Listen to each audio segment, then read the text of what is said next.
everything has been turning upside down. The boy who confessed how Oba-Dier has been living a messy life to me was kidnapped recently. The police whom I met to help me track my son dropped the case. I don't even know whether they have been bribed or not. I was sitting in my parlor, holding my head in my hands, when the mother of the kidnapped boy, Mrs. Janet, rushed into my house. "Madam, we found something," she shouted. Her eyes were red from crying. "What happened? Did you find your son?" I asked, standing up quickly. "I didn't go to the police again," Mrs. Janet said, breathing hard. "I hired a private tracker, a man who knows how to find anyone. He has been working for 2 days straight. He just called me." I held her hands. "And? What did he say?" "He said Oba-Dier is alive. From what we tracked, he is not in a grave and he is not in the river. He is in an old building at the edge of town." She brought out a small map on her phone. It showed a red dot blinking inside a thick forest area where there are abandoned factories. The tracker told me he saw movement there. He said he saw a young boy that looks like my son and another tall boy who matches the description of Oba-Dier. They are there. "Oba-Dier is really alive?" I whispered. I didn't know whether to be happy or terrified. If he is alive, why is he hiding there? Why did he kidnap your son? "Maybe your son is in trouble," Mrs. Janet said, breathing hard. "The tracker told me we should not go alone, but I cannot wait for the police. The police have already turned their backs on us. We must go there ourselves." "It is dangerous," I said, "but I need to see him. I need to look into his eyes and ask him why he's doing this to me." We made a plan. We agreed to go there the next morning at 5 a.m. We wanted to take the risk. I didn't sleep all night. I kept looking at the clock. I sharpened a kitchen knife and put it in my bag just in case. At 4:30 a.m., I called the tracker's number to tell him we were coming to meet him so he could lead us to the building. The phone rang, but nobody picked. I called again. Still nothing. I drove to Mrs. Janet's house. She was already outside, looking very pale. "The tracker is not answering his phone," I told her. "I know," she whispered. "He sent me a text message at 3 a.m. It just said, 'They found me.' Nothing else." We drove to the address where the tracker lived. It was a small apartment. The door was wide open. My heart was thumping against my chest like a drum. "Hello? Is anyone here?" I called out. We walked into the room. It was a mess. Papers were everywhere. The computer screen was smashed, and there, in the middle of the floor, was the tracker. We found out that the man who tracked Oba-Dier's location was dead. He was lying on his back. His eyes were wide open, staring at the ceiling. There was no blood, but his neck was twisted in a way that was not natural. Resting on his chest was a small piece of paper. I picked it up with trembling fingers. Written on the paper in neat red ink, the same ink from Oba-Dier's excellent report cards, were just 4 words. "I told you, stop." Mrs. Janet screamed and fell to her knees. I stood there, shocked. Is it Oba-Dier that killed him? How could my son, the boy I carried for 9 months, become a monster that kills in the dark? Or is it the spirit of my dead son that's angry that I'm digging up the truth? I could not stop crying as I looked at the body of the tracker on the floor. My son, Oba-Dier, whom I carried in my womb, was now being linked to murder. So the man who tracked Oba-Dier's location said that he's still alive. He even showed us his location. But suddenly, he was killed. It was like a warning to us. Janet, the mother of the son who was kidnapped, was shaking with anger. She didn't care about the warning. She went to another police station in a different district and cried to them. She told them her son was dying and that the tracker had been killed. They volunteered to join us at the location given by the dead man's phone. As we got to New Fast Street, the road became narrow and dark. The bushes were overgrown.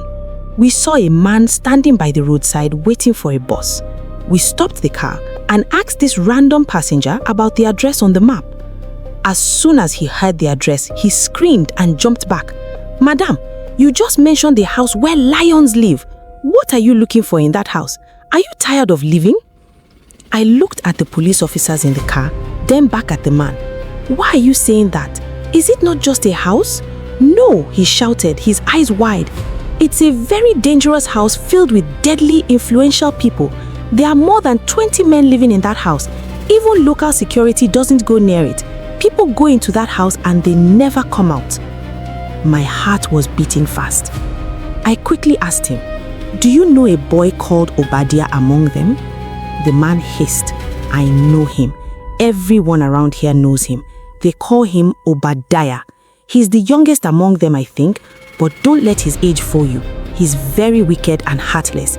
He is the one they sent to do the dirty jobs because he has no soul. So you know him? I looked down to my lap. I refused to say that I'm his mother because I was scared and ashamed.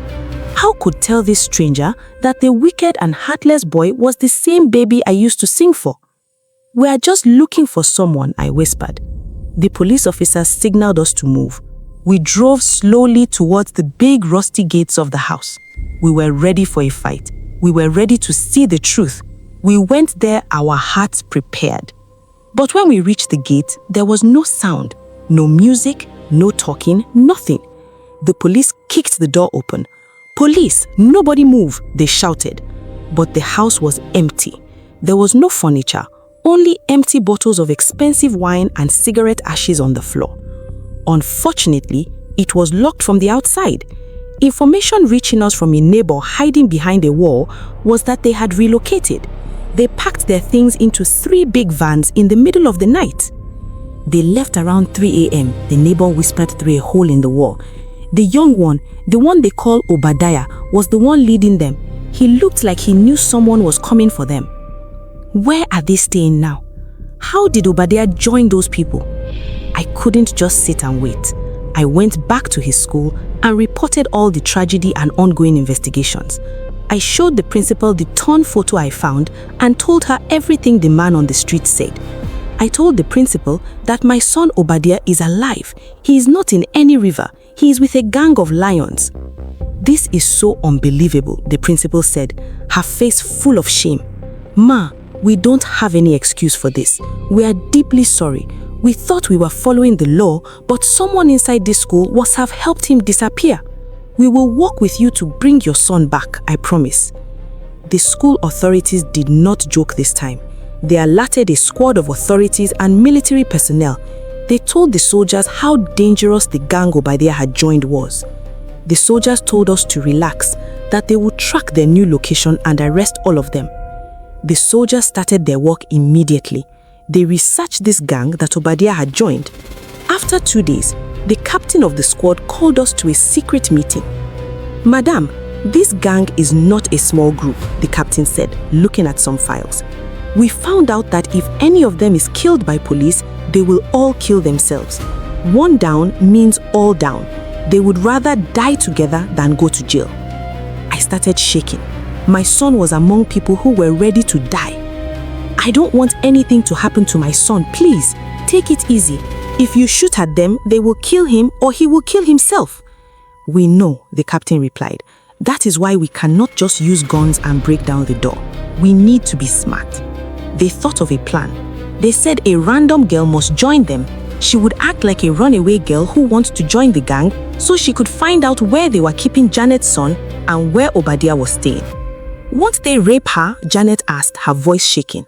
No, the soldiers said. There are girls in their squad already. Our intelligence says they have a code. They don't molest their own. They only care about loyalty and money. The soldiers brought out a young, beautiful lady named Jenna. She was a trained undercover agent, but she looked like a normal street girl.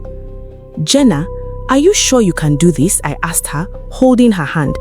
My son is in there. He's very wicked now. They call him Oba-Dier.